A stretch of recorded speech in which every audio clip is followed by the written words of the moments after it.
اور تیسرا اعتراض مرزا نے جو کیا وہ یہ کہ شیخ عبد القادر جیلانی کو کچھ لوگ ملنے کے لیے آئے، تو جب ان کے پاس پہنچے تو ان کا ایک جو غلام تھا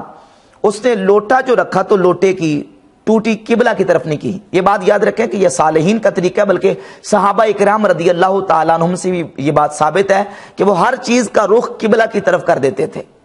تو یہ اولیاء اللہ کا طریقہ اور ان کے آداب اور مستحبات میں سے ہے کہ جو بھی چیز ہے اس کا رخ قبلے کی طرف کر دیا جائے۔ اب مرید کی چونکہ تربیت بھی تھی لیکن اس کے باوجود اس نے کوتاہی کی اور لوٹے کی ٹوٹی جو ہے وہ قبلہ کی طرف نہ کی، تو شیخ عبد القادر جیلانی رحمۃ اللہ کے پاس جو بندے آنے والے تھے، یہ کتاب بہجت الاسرار جس کو مرزا صاحب کہتا ہے بہجت الاسرار، بہجت الاسرار جس کو پڑھتا ہے، یہ بہجت الاسرار میں شیخ شنوفی المتوفہ 413 ہجری انہوں نے اس بات کو 101 نمبر صفحے پر اس واقعے کو بیان کیا کہ جب وہ لوگ آئے تو انہوں نے لوٹے کی طرف دیکھا اور اس غلام کی طرف دیکھا، تو شیخ عبد القادر جیلانی غوث پاک سرکار رضی اللہ تعالیٰ عنہ کو اس پر ملال ہوا کہ میرے غلام اور میرے خادم نے اس طرح کیوں کیا کہ مستحب کو ترک کیا، تو آپ نے جلال سے اس کی طرف دیکھا تو وہ آپ کی نگاہ کی تاب نہ لاتے ہوئے جاں بحق ہو گیا۔ اب اس کا مذاق اڑایا اور کہا کہ یہ دیکھیں یہ مذاق اڑواتے ہیں شیخ عبد القادر جیلانی کا۔ تو مرزا صاحب یہ اگر آپ یہ کہتے ہیں نا کہ یہ مذاق، اسی طرح اعتراض کرتے ہیں منکرین حدیث، منکرین قرآن اس طرح اعتراض کرتے ہیں قرآن پاک اور حدیث طیبات کے معجزات پر۔ مثال کے طور پر بخاری مسلم میں متفق علیہ روایت موجود ہے کہ سیدنا موسیٰ علیہ السلام کی بارگاہ میں جب حضرت اسرائیل علیہ السلام ہے تو انہوں نے اسرائیل علیہ السلام کے لیے کے چہرے پہ تمانچہ مارا تو ان کی آنکھ نکل گئی۔ منکرین حدیث اس کو لے کے مذاق کرتے ہیں۔ یہ بخاری شریف میں حدیث 1339 ہے اور صحیح مسلم میں 6149 نمبر روایت ہے کہ موسیٰ علیہ السلام نے حضرت عیسیٰ علیہ السلام ملک الموت علیہ السلام کے تمانچہ مارا، اس سے ان کی آنکھ نکل گئی۔ تو آپ اس کا کیا جواب دیں گے؟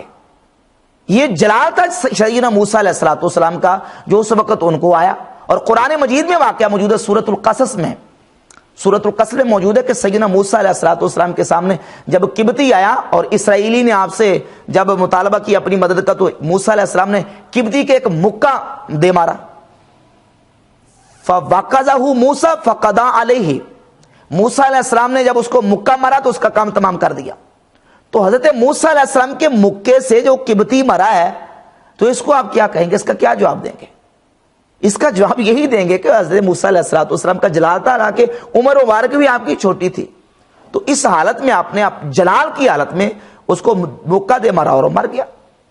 تو سیدنا حضرت شیخ عبد القادر جیلانی رحمۃ اللہ علیہ نے جو جلال سے دیکھا تو اس کی وفات ہو گئی، اس میں آپ کی ذات کا کیا قصور ہے؟ وہ جلال کی تاب نہیں لا سکا تو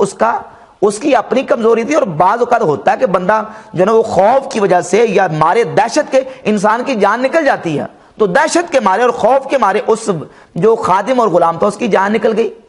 یہ جلال تھا حضرت سیدنا غوث پاک سرکار رضی اللہ تعالیٰ کا، یہ تو ان کی کرامت ہے، اور اس کرامت کو آپ مذاق بنا کے پیش کر رہے ہیں۔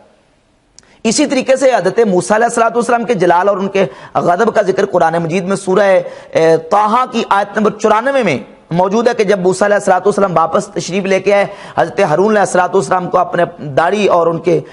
سر کے بالوں سے پکڑ لیا، اور حضرت ہارون علیہ السلام کہنے لگے کہ یبن امّا لا تأخذ بلحیتی ولا برأسی، اے میری ماں کے بیٹے میری داڑھی اور میرے سر کے بال نہ پکڑ۔ اور پھر یہ بھی یاد رکھیں کہ یہ جو تاثیر ہے یہ اللہ کی طرف سے ہے۔ اگر حالت غضب میں انہوں نے اپنے غلام کو دیکھا نوکر کو اور فوت ہو گیا تو یہ تاثیر اللہ کی طرف سے ہے۔ میں صحیح بخاری کی ایک روایت پڑھ کے آپ کو اس مسئلے کو سمجھانا چاہتا ہوں۔ صحیح بخاری میں حدیث نمبر 3297 ہے، نبی پاک صلی اللہ علیہ وسلم نے فرمایا فَقْتُلُوا ذَا طُفْيَتَيْنِ وَالْأَبْتَرِ، دو مخصوص قسم کے سانپ ہیں، جب تم ان کو دیکھو تو ان کو قتل کر دو، طفیتین اور ابتر۔ کیوں؟ انہما یطمسان البصر، کیونکہ یہ دونوں اگر کسی کو دیکھ لیں تو کیا ہوتا ہے کہ یہ دونوں دیکھنے سے آنکھوں کی بنائی کو زائل کر دیتے ہیں، یعنی ان کے دیکھنے سے آنکھوں کی بنائی چلی جاتی ہے، اور یہ اگر حاملہ عورت ان کو دیکھ لے تو اس کا حمل گر جاتا ہے۔ اب یہ بتاؤ کہ ان سانپوں میں یہ تاثیر کس نے پیدا کی ہے؟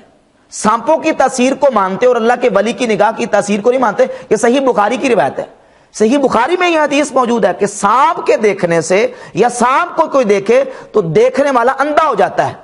سانپ کو دیکھنے سے بندہ اندھا ہو جاتا ہے۔ یہ طفیتین اور ابتر سانپ کی خصوصیت ہے، اور اگر حاملہ عورت اس کو دیکھے تو اس کا حمل ساقط ہو جاتا ہے. یہ سانپ کی تاثیر مانتے ہو تو اللہ کے ولی کی نگاہ کی تاثیر کوئی نہیں. اللہ رب العزت کی طرف سے یہ تاثیر اللہ اپنے ولیوں کی نگاہوں میں پیدا کی ہے. اور اسی طرح احادیث صحیح بخاری مسلم کی متفقن علیہ حدیث ہے، العین حق، نگاہ یعنی آنکھ نظر لگ جانا یہ برحق ہے. اگر کوئی بری نظر سے دیکھتا ہے تو بری نظر لگ سکتی ہے، تو اچھی نظر سے کوئی تاثیر واقع نہیں ہو سکتی.